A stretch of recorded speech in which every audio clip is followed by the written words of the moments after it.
உறவுகளுக்கு வணக்கம். இந்த அரசியல்ல முக்கியமா ஒரு சாக்கடை இருக்கு. என்ன அப்படின்னா, அரசியலுக்கு தேவையில்லாத ஒரு தேப்பயர், அரசியலுக்கு தேவையில்லாத ஒரு கேனக்கூ, அரசியலுக்கு தேவையே இல்லாத ஒரு காட்டு காக்கோ அப்படின்னு நிறைய சொல்லிக்கொண்டே போலாம். என்ன அப்படின்னா, அவன் யாரை பேச போறோம் அப்படின்னா, நாரப்பய நாஞ்சில் சம்பத். நான் ஏன் நாரப்பய நாஞ்சில் சம்பத்தை இந்த கிழிக்கிறேன் அப்படின்னா, நான் ஒரு காணொளி போடுறேன், அதை பார்த்துட்டு பின்னாடி என்ன ஏசுங்க. மு.க. ஸ்டாலின் உழைப்பின் அடையாளம், அடக்குமுறை சட்டங்களை ருசி பார்த்தவன், மிஸ்ஸா என்கிற அக்கினி ஆற்றில் குளித்தெழுந்தான் சீதை. உதயநிதி ஸ்டாலின் திராவிட முன்னேற்ற கழகத்தின் எதிர்கால நம்பிக்கை. சீமான் ஒரு அரசியல் புறம்போக்கு. எடப்பாடி அதிமுக என்கிற கட்சிக்கு யமனாக வந்தவன் எடப்பாடி. திரு விஜய் அவர்கள் காலத்தின் தேவை, காலத்தின் குரல், காலத்தின் கட்டாயம். 1 கோடி தம்பிகளை தன் வசம் வைத்திருக்கிற அரசியல் அதிசயம். பார்த்திருப்பீங்க, சீமான் அரசியல் புறம்போக்கு அப்படின்னா அரசியல் தேப்பையர் யாரு? இந்த நாஞ்சில் சம்பத், தேவையில்லாத பையன். அதே போல சீமான் அரசியல்ல புறம்போக்கு அப்படின்னா அரசியலோட கேனக்கூனா நீங்க தவறானிக்க கூடாது, ஒரு கேனக்கூ மூட்டை அப்படின்னு நம்ம சொல்றோம். இப்படி நிறைய சொல்லிக்கொண்டே போலாம். அரசியலுக்கு தேவையில்லாத ஒப்பற்ற ஒரு அழுக்கு இருக்கு அப்படின்னா அது நாஞ்சில் சம்பத். நாஞ்சில் சம்பத் வீட்டுல குறிப்பா சொல்லணும் அப்படின்னா, திமுக காரங்க உள்ள போயிட்டு வந்திருக்காங்க, அதே போல அதிமுக காரங்க உள்ள போயிட்டு வந்திருக்காங்க, அதே போல டிடிவி அமமுக சொல்லக்கூடிய அந்த ஆட்கள் உள்ள போயிட்டு வந்திருக்காங்க. அதுக்கு முன்பு கை வச்சிருக்காங்க உள்ள போய் இந்த வைகோட மதிமுக. தவறா நினைக்க கூடாது, கை வச்சிருக்காங்கன்னா அங்க இருக்கக்கூடிய அலங்கார பொருட்களை பார்த்து நல்லா இருக்கு, இந்த பொருள் எங்க வாங்குனீங்க அப்படின்னு கை வச்சிருக்காங்க. திமுக காரங்க உள்ள போயிருக்காங்கன்னா நீங்க தவறா நினைக்க கூடாது, உட்காந்து பேசி 6 முறை பேசிட்டு வெளியே வந்திருக்காங்க. ஏன் அப்படின்னா, சீமான் சாட்டை துரைமுருகன் வீட்டுக்குள்ள போகாம பார்த்துக்கன்னு இந்த நாரப்பைய தேப்பைய கேன பூசுனா அப்படின்னு சொல்லக்கூடிய கேன கூமூட்டை இவன் பேசலாம். ஆனா இவனை நம்ம நாகரிகமான முறையில் பேசணும் அப்படின்னா நம்ம தமிழ் நமக்கு அப்படி சொல்லி கொடுக்கல. நம் தமிழையும் நம் தாயையும் தவறாக எந்த தாயோடு பேசுது, அந்த தாயோட அதே தமிழால் கொண்டு செருப்ப கழட்டி அடிச்சு வாயில மனுஷ சாணி எனக்கு கலக்கி அவன் வாயில வை அப்படின்னு சொல்லியிருக்கு. அப்படிப்பட்ட ஒரு செயலை நம்ம செய்யறோம், வேற ஒண்ணுமே கிடையாது. இவன் பேசக்கூடியதெல்லாம் பார்த்தீங்கன்னா சுத்த பொய், விளங்காத பயம். இவன் அது காலக்கைய போன நாடு விளங்காது, அதே போல நாஞ்சில் சம்பத் எங்க கால வச்சாலும் விளங்காது. இவன் சொல்றான், ஏன் அதிமுக வெளியே வந்துக்கிறான், எடப்பாடிக்கு கீழே வேலை பார்க்கறதுக்கு நான் இங்கே போய் செத்து போயிடலான்னு வந்தேன். ஓ, செத்து போறதுக்காக தான் இந்த தாவேக்காவை தேடி வந்திருக்கீங்கிறது எங்களுக்கு தாமதமா தான் புரிஞ்சிருக்கு. இந்த தாயோலி பேசாத பேச்சு கிடையாது, வாங்காத இது கிடையாது. அதாவது இவன் ஒரு விலைமாதுங்கிறப்ப பெண்களை மட்டும் நம்ம குறிப்பிட முடியாது, அது பெண்கள் தான் உடலை வெற்றி செய்யறதா விலைமாதுங்கிறாங்க. அதே போல இவன் வாயை வைத்து விற்கக்கூடிய ஒரு அரசியல் விலைமாது. இந்த நாஞ்சில் சம்பத் யார் அப்படின்னா அரசியல் விலைமாது. இவன் போகாத இடமே இல்லை. நேற்றுக்கு முதல் நாள் வரை இந்த நாய் என்னன்னு பேசிச்சு தெரியுமா? நான் சொல்லல, நிறைய பேர் இந்த காணொலியை போட்டாங்க, இருந்தாலும் போட்டு காட்டுறேன் பாருங்க. ஒரு தரவுகளோட பேச வேண்டாமா ஒரு தலைவன்? நீ தற்குறி, நீ தவக்கலை, தமிழ்நாட்டு அரசியலுக்கு தகுதியற்ற முட்டாள். நீ தலைவன் ஆவதற்கான எந்த தகுதியாவது உனக்கு இருக்கா? இவன் என்ன செய்வானா? மயிரை பிடுங்குவானாமா வந்தா? நீ என்னடா செய்வ? நீ ஒரு ஒன்றிய கவுன்சிலர் ஆக முடியாத புறம்போக்கு, நீ கோழைடா, நீ 1 நம்பர் கோழை. பார்த்திருப்பீங்க, தவக்காலங்கிறான், நீ தருதலங்கிறான், தற்கூரிங்கிறான், உனக்கு என்ன தகுதி இருக்குன்னு கேட்கிறான் தாயோலி.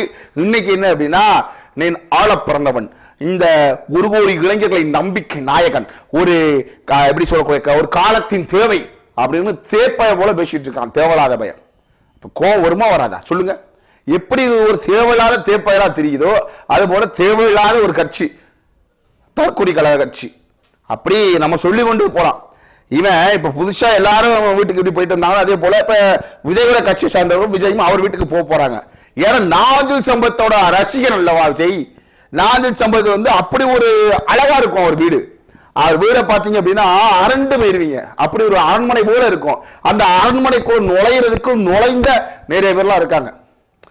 மதிப்பிற்குரிய அண்ணன் சீமான் அவர்கள் அண்ணன் துரைமுருகன் சொன்னதா சொல்லி அண்ணன் துரைமுருகன் ஒரு காணொலி போட்டார். நாஞ்சில் சம்பத்தை நம்மளாம் கூட போல போகல தட்டு தட்டுவோம். அவரை விமர்சனம் பண்ணனால அவர் எப்படின்னா மனுஷ சாணியில கலக்கி செருப்ப வாயில குடுத்து சப்ப விட்டு சப்புன்னு சாத்திருக்காப்ல. அவர் காணொலியை பார்க்கணுன்றது பார்த்தோம். அதுல அண்ணன் சொல்லியிருந்தாரு குறிப்பா என்ன அப்படின்னா, ஆனந்த் சீமான் வந்து அலைபேசியில வந்து அவருக்கு ஏன் பேசுற, விடுறாதான் பேசாத, தமிழ்களை யாரும் பேச வேணாம்னு சொல்லு அப்படின்னு சொன்னதா அவர் சொன்னாரு. அண்ணன் சீமானவருடைய பேச்சை கேட்டு நம்ம கட்டுப்பட கடமைப்பட்டிருக்கோம். அண்ணே நான் அந்த காணொலியும் பார்த்தேன். அதுக்கப்புறம் தான் இந்த தாயருடைய காணொலியும் பார்க்கணுன்றது. இவன் அரசியல் புறம்போக்கு அப்படி இப்படி நம்ம பேசும் பொழுது நாம் வந்து பார்த்து கொண்டு போக முடியாது. எப்படி தலைவர் அளவுக்கு நீங்கள் நல்லவர்கள் கிடையாதோ, நீங்கள் உடனே ரியாக்ட் பண்ணுவீங்களோ, அதே போல உங்க அளவுக்கு நாங்க நல்லவர் கிடையாது. இந்த தாயிலாம் பேச விட்டு இருந்தா அப்ப தமிழ் தேசத்துக்கு இழுக்கலையான அப்ப என்ன வேலையை செய்ய நீங்க உருவாக்கி இருக்கீங்க அப்படிங்கிற கேள்வி இருக்கு. அதனால தயவு செய்து மன்னிச்சிருங்க. இன்னும் இது போல பல பேர்த்துல வாய வச்சு ஏதாவது பேசக்கூடிய சூழல் ஏற்பட்டதுனால நம்மளும் பேசுறோம், வேற ஒண்ணுமே கிடையாது. அதே போல இந்த நாரப்பயன் நாஞ்சில் சம்பத்து சொல்றான், சீமான் வந்து பிரபாகரன் அவர்களை சந்தித்தார், தலைவர் அவர்களை சந்தித்தார், போனாரு உட்கார்ந்து ஆமகரி சாப்பிட்டான்னு கதையா விடுறாரு. அது இருந்து அவன் மேல் கோபம் ஏற்பட்டது அப்படின்னு வசனம் பாடுறான். இந்த நாய் மறைந்த அம்மையா ஜெயலலிதா உனக்கு போன் பண்ணி நான் ஜெயலலிதா பேசுறேன்னாங்களா, வீட்டுக்கார மாட்டா கொடுனாங்களா, அவர் வேற கட்சிக்கு போவேன்னு சொல்லுன்னு சொன்னாங்களா, இதெல்லாம் உண்மையை மட்டுமே பேசக்கூடியவன். எப்படி நேத்து ஒருத்தர் வீட்டுல இருந்தான், முந்தா நேத்து இன்னொருத்தர் வீட்டுல இருந்தான், அந்த வீட்டுல இருக்கும்போது இந்த வீட்டை கோலா சொல்லுவான், இந்த வீட்டுல இருக்கும்போது அடுத்த வீட்டை கோலா சொல்லுவான், அடுத்த வீட்டுல இருக்கும்போது நேற்று முந்தைய தினம் இருந்த வீட்டை கோலா சொல்லக்கூடிய கோளாறு முடிச்ச நாய்க்கு அந்த அம்மையா ஜெயலலிதா போன் பண்ணி பேசிச்சு அப்படின்னு சொல்லி சொல்றதெல்லாம் நம்ம நம்புறோம். ஒரு உண்மையும் நேர்மையுமா இருக்கக்கூடிய, இதுவரைக்கும் காட்சிகளை மாறாது தன் கொண்ட கொள்கையில முழுவதுமாக உறுதியாக இருக்கக்கூடிய அண்ணன் சீமான் அவர் பேசுவது பொய்.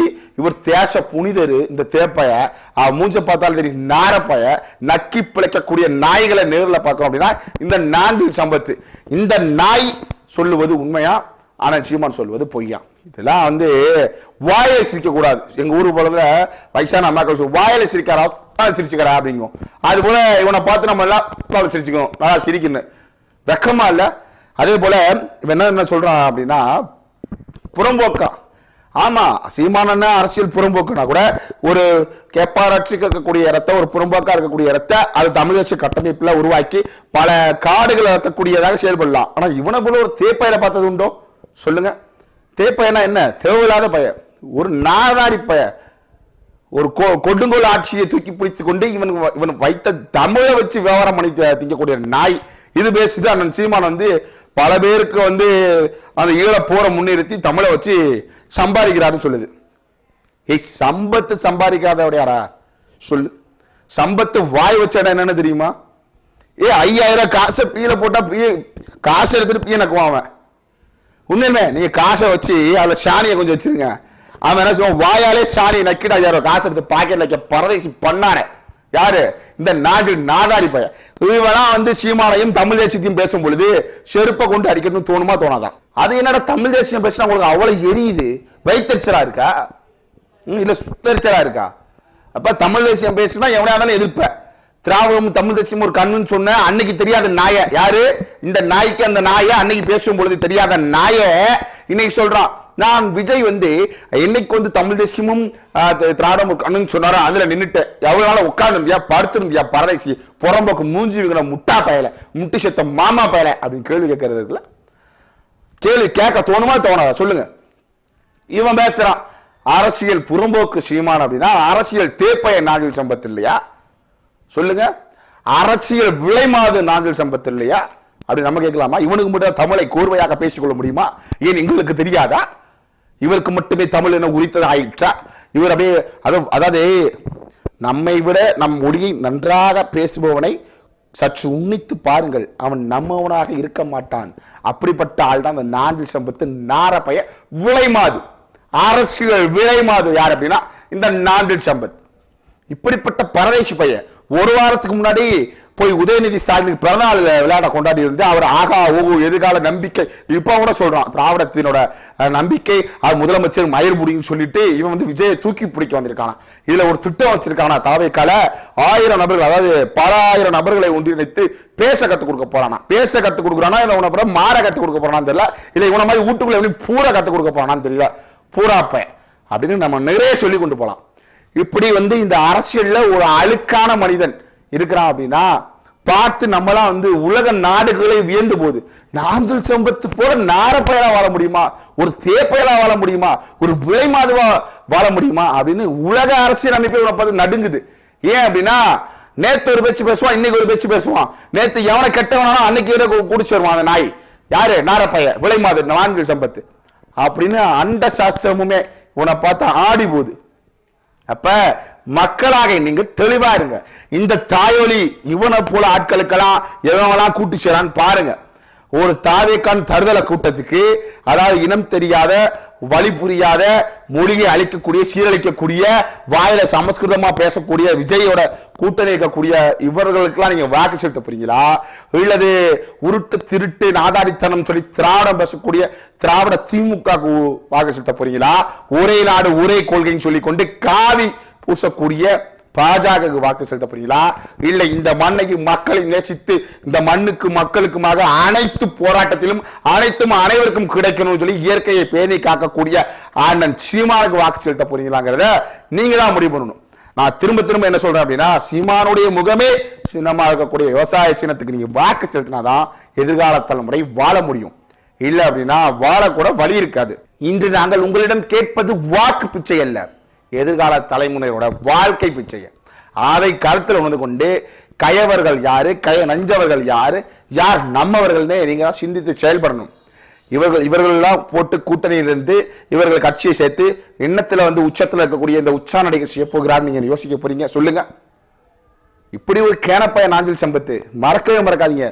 ஒரு துரோகத்தின் விளிம்பு, ஒரு துரோகத்தின் உருவம், ஒரு எப்படி சொல்லக்கூடியது, ஒரு அழுக்கின் மறு உருவம். ஒரு அழுக்கே ஒரு உயிர் பெற்று இருக்குன்னா அது நாஞ்சில் சம்பத். நாஞ்சில் சம்பத்தை தொட்டுக்கிட்டா கெட்டதாகிறாங்க, அவன் பக்கத்தில் நின்னாலே நமக்கு விஷம் பரவிடும். அது போல ஒரு நாரப்பைய விளைமாது, அரசியல் விளைமாது நாஞ்சில் சம்பத். அதனால தயவு செய்து மக்களாக்கி நீங்க சிந்தித்து செயல்படணும். திரும்ப திரும்ப இது போல் திருடனையும் உருட்டனையும் நீங்க பார்த்து வாக்கு செலுத்த போறீங்களா? இல்ல மக்களுக்கு தெளிவா இருக்கக்கூடிய ஒரு தமிழ் தாய் போலையோட மகனுக்கு நீங்க வாக்கு செலுத்த போறீங்களாங்கிறத சிந்தித்து செயல்படுங்க. நாஞ்சில் சம்பத் போகாத இடம் இல்ல, நம்ம இன்னும் அவனை பத்தி நிறைய சொல்லி கொண்டு போகலாம். ஒரு கேவலப்பட்ட நபருப்பா, பாவப்பட்ட நபர் நம்ம நினைக்கிறோம். ஆனா பாவங்கள் செய்த பாவப்பட்ட நபர். அவனுக்கு அங்க கிடைக்கல, திமுகவோட மேடையிலே அவனை அசிங்கப்படுத்திட்டாங்க. வேற வழியில சேகர் பாபுட்ட காசு கேட்டு கிடைக்கல, முடியாதுட்டாங்க. இந்த நாய் நீங்க ஒப்பாரி வச்சுட்டு இருக்கு, விஜய் பிடிச்சிக்கிட்டு உருவிட்டு தெரியுது. தவக்கால விஜய், தருதல விஜய், இன்னைக்கு இளைஞர்களின் நாயகன் விஜய். வாயில வசம்பு இல்லை, இதையா வச்சுதான் தியாக்கணும். உனக்கு முகர கட்டைய பாருங்களேன், கோவம் வருதா இல்லையா? நம்ம நிறைய சொல்லிக்கொண்டே போலாம். மக்களாகி நீங்க தெளிவா இருக்கணும். வருங்காலகட்டத்தில் யாருக்கு வாக்கு செலுத்தினா சரியா இருக்கும் அப்படின்னு சிந்தித்து செயல்படுவீங்கிற நம்பிக்கையில் காணொலி நிறைவு செய்வோம். நன்றி.